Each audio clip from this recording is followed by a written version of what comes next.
இனிய நாளுக்கான முக்கியமான ஒரு ப்ரோமோ ரிலீஸ் ஆயிருக்குங்க. அதாவது நம்ம சொல்லிட்டு இருந்த விஷயத்தை இப்போ பிக் பாஸ் வீட்லயே பேசுறாங்க. நம்ம என்ன சொல்லிட்டு இருந்தோம்?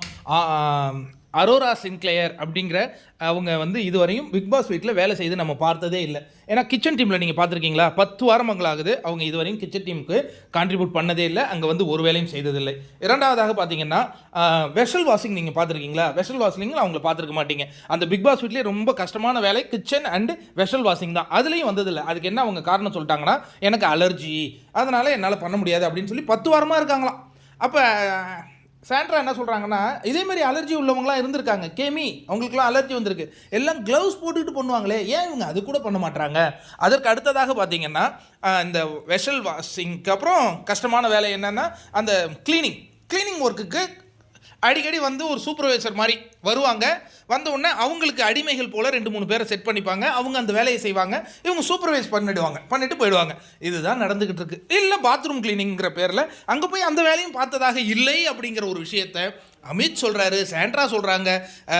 ஏன்னா பாரு சொன்னால் நீங்கள் நம்புறீங்களா என்னன்னு எனக்கு தெரியல. ஹேட்டர்ஸ்க்கு கமருதீன் சொல்கிறாரு, கானா வினோத் சொல்கிறாரு.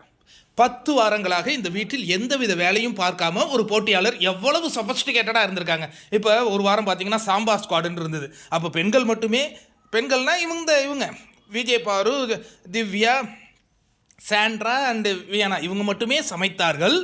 இவங்களே வெஷல் வாஷிங் பண்ணாங்க. அந்த மாதிரி ஒரு கஷ்டமான ஒரு டாஸ்க் அவங்க பண்ணி, ஏன் வார்டன் டாஸ்க்கு இந்த விஜய் பாரு மட்டுமே சமைத்தார்கள், வெஷல் வாஷிங் பண்ணாங்க. இதெல்லாம் நம்ம பார்த்தோம். இந்த மாதிரி ஒரு அழுத்தத்திற்காவது அரோரா உட்பட்டப்படுத்திருக்காரா இந்த வீட்டிலன்னா? இல்லவே இல்லை. சரி, அந்த சாம்பார் ஸ்குவாடு அந்த மாப் மாவியாஸ்லாம் இருக்கும்போது வின் பண்ண டீமுக்கு பிரியாணி, ஃப்ரைட் ரைஸு, அது என்னது பீஸா இதெல்லாம் கொடுத்து அனுப்புவார் பிக் பாஸ். அப்போ இவங்க இருக்கிறது ஃப்ளஷ் ஃபைட்டர்ஸில் உட்காந்துக்கிட்டு அதை உட்காந்து சாப்பிடுவாங்க. ஆளாக அப்படியே பிரியாணியை பார்த்து அழுதுகினே அப்படியே எமோஷனல் ஆவாங்க. அது கூட எமோஷனல் பாண்டு ஆகி சாப்பிட்டுக்கிட்டு இருப்பாங்க. மற்ற தோற்றவங்க நமக்கு வேணாங்க, அந்த ஒரு நியதி கூட கிடையாது. ஏன்னா இவங்களுக்கு ஜெயிப்பு தோப்பெல்லாம் ஒன்றும் வேலை கிடையாது. அது அவங்களே சொல்கிறாங்களே, ரெண்ட் ஃப்ரீ வீட்டில் இருக்கிறாங்களாம். இப்போ எனக்கு கரண்ட் பில் கட்ட தேவையில்லை, எனக்கு வாடகை கட்ட தேவையில்லை, எனக்கு பர்ச்சேஸ் பண்ண தேவையில்லை, நான் ஃப்ரீயாக இருக்கேன். நீங்கள் யோசிச்சு பாருங்கள், முதல் 4 வாரங்க இவங்க என்ன வேலை பண்ணாங்க? துஷாருங்கிற ஒரு மனிதனை போட்டு தேய்ன்னு தேய்ச்சின்னு இருந்தாங்க. இதை நம்ம பார்த்தோம். தேய்ச்சி 5ஆவது வாரம் அனுப்பிச்சி விட்டாங்க. அதுக்கு பிறகு கமருதீன் மேலே அப்படியே சாஞ்சி படுத்துக்கிட்டு இருந்தாங்க. அங்கே ஒரு பிரச்சனை வந்ததுக்கு பிறகு வியானாவை வெறுப்பேற்றுன்னு போய் எஃப்ஜேவை ஒரு கட்டி பிடிக்கிறது.